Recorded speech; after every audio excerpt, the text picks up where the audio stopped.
Good morning mga pare ko. Uy, ang daming sinampay. Ngayon umaga naisipan ko magpa-sexy ulit. Uy, pa-sexy talaga. Outfit check.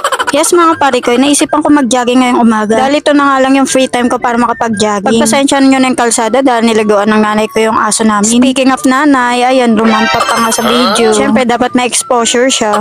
Aminin nyo mga pare ko, hindi kayo nakakapag-jogging. Ako, may time ako mag-jogging ngayon. Mas maganda talaga maaga mag-jogging pero tignan mo parang tinanghali na kami dito.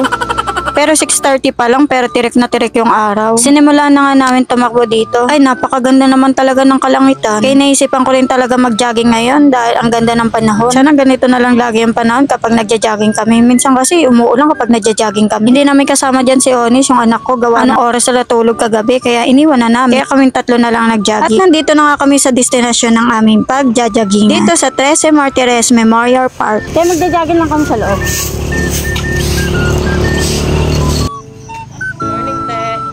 Mag-jogging lang po kami. Wag mo ng Bakit may iba pong pumapasok dito ng mga bata? Dapat hindi lang papapasok ng puro bata lang. Hindi puro bata, kabataan. Ayun Partner. Bakit babasagin yung doon, salamin ng CR? Anong gagawin nila doon sa CR? Magka-partner. Eh, dapat hindi sila pinapapasok. Wala, hindi. O may nakakita daw dyan kasi. Sige po, pe. Yun lang. Galing boy, din naman mag-jogging dito kaso problema kasi mga kabataan daw kasi na jogging daw dito tapos yung CR, pasag yung salamin. At ang tanong bakit kasi nandoon sila sa CR? Kaya pala kanina si ating nagwawalis ang sama ng tingin sa amin dalawa. Kala siguro mga kabataan pa kami na talaga naman partner nga ni. By the way, ito nga pala yung columbarium dito sa Memorial Park. At itong building na to, hindi ko lang alam kung para saan din. Mga pare ko, alam ko naman na alam nyo kung ano ang Memorial Park. Para lang din magmukha kung matalino. Ito ay sementeryo po. Itong Memorial Park po namin dito sa 13, bago lang po talaga. Bali po kukunti pa lamang po ang nakalibing. Kaya medyo may mga espasyo pa o mga lugar na pwedeng pagjagingan. Pero siguro kapag dumami na rin ang mga nakalibing dito, hindi mo na rin din kakayanin mag-jogging. Siyempre, isipin mo rin naman, may nakahimlay na nga dyan, magja-jogging ka pa be. Uy!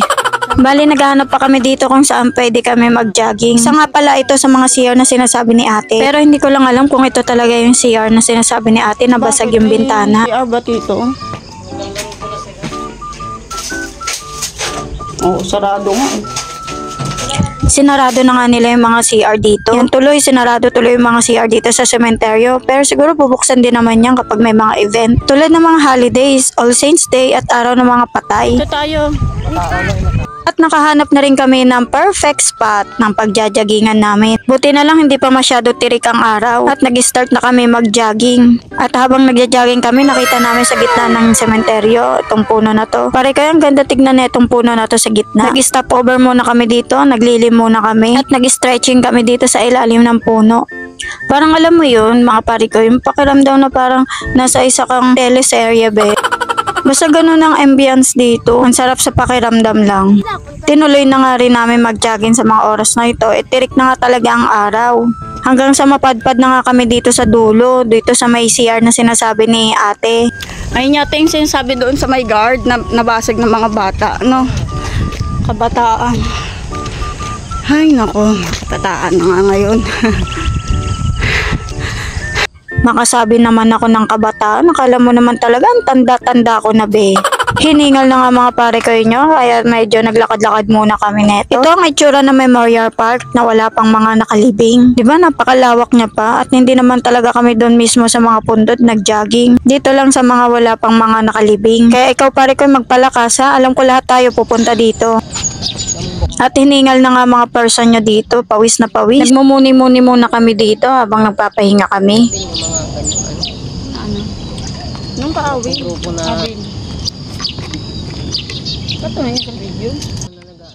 Ang peaceful talaga pag ganitong mga sementeryo, kaya mahirap din mag-ingay. Baka may sumabay sa pag-iingay namin. Uy! Gusto mga classmate ko. Kaya, pero may pagkapait naman din sila. Kasi hindi naman sa kailangan mo piliin talaga yung tutrabahin mo. Pero sa panahon ngayon talaga, pag may mga kaibigan at tropa ka na bad influence, yun talaga mahirap. Either na ikaw yung i-impluwensyahan nila o ikaw ang mang i-impluwensya sa kanila. Ang tanong, Maano ka ba mag-impluwensya sa mga katropa mo, sa kaibigan mo? Hindi yung impluwensyang pangit Nagsasabihan ko sila. Habang nagpapahinga nga kami dyan, pumasok na yung pangangaral ko dito sa pamangkin ko. Uy, kala mo talagang mabait na tita, uy.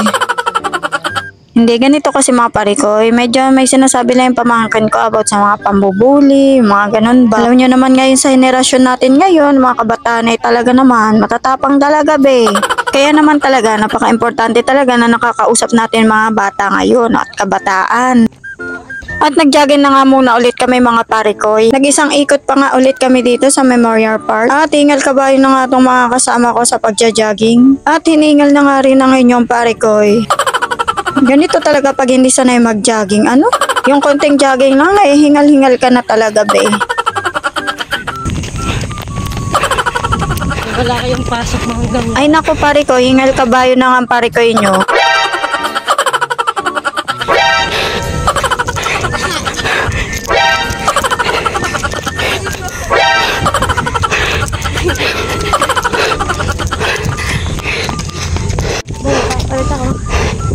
Pagod na ako. Ay naku, parang hindi naman talaga ako hiningal sa pagja-jogging dyan, kundi sa pag-iwas sa mga tae sa kalsada.